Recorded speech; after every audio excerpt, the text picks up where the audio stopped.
Chapter 8 Houses Then and Now. One day, Nikita asked her grandmother what kind of house she lived in when she was young. Her grandmother told her that when she was young, most people lived in villages and built kacha houses. It did not cost much. It was usually made by family members themselves. Cow dung mixed with mud was used to make the floor. This would keep the insects away. They used mud to build the four walls. Straw and leaves of trees like neem and kikar were placed on the frame so that termites would not harm the wood. Old gunny bags were placed on these leaves. These building materials were covered with mud to make the roof. Kacha houses were not very strong.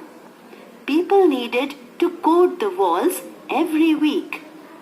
Those houses also needed repair from time to time. Nikita's mother lived in a very big house called Haveli. Space was not a problem in those days. So, many people built single-storied houses. They used building materials like limestone, wood, stone chips and mud bricks. Most houses had rooms built around a central courtyard called the Angan. It was a place for children to play, elders to sit and chat and women to work. This kind of houses had high ceilings and thick walls. The walls kept the house cool even in summer. People did not need air conditioners or coolers in summer as we need today. The kitchen was built at a distance from the other rooms to prevent the smoke from entering the rooms. Even the bathrooms were built at a distance from the other rooms. Times have changed. Now, most of the people in the towns and cities live in pakka houses. These houses are made of building materials like bricks, cement, tiles, marbles, iron and glass. One day, Nikita's father took her to a construction site. He explained to her how a pakka house is constructed. He told her that the walls are made of bricks and plastered with a mixture of cement and water.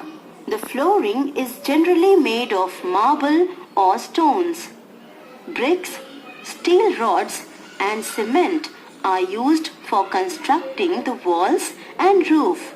Wood and glass are used for making doors and windows.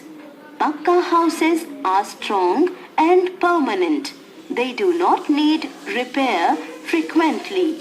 Pakka houses have all modern facilities. The kitchen, toilet and the bathroom are inside the house. Pipes are put in the kitchen and the toilet to take away the waste. There is a proper drainage system. These houses are properly ventilated with a number of doors and windows. These houses are more expensive.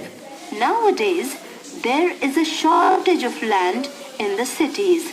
The shortage of space has led to the construction of multi-storied buildings. These buildings are very tall and have many floors. Each floor has many houses. Each house is called a flat or an apartment, bungalow. Bungalows have many rooms. They also have lawns and garages.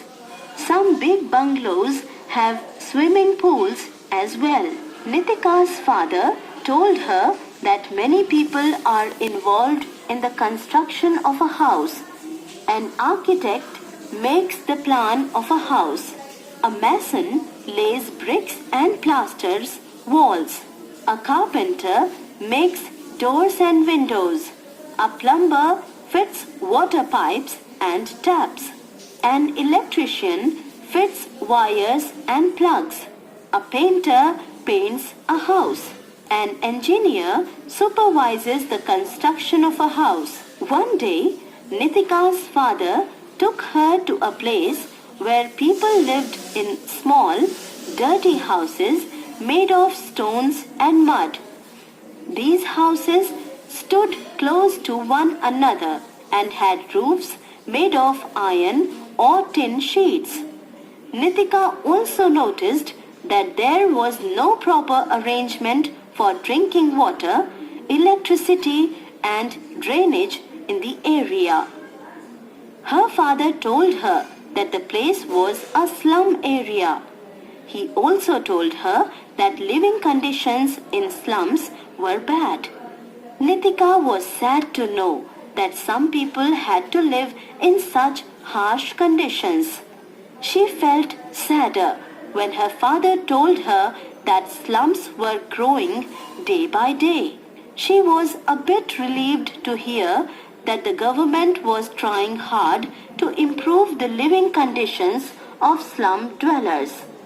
Her father also told her that the government was providing low-cost homes to them. Nitika hopes that the people in the area would soon get proper house to live in. She believes that every person has a right to a decent living.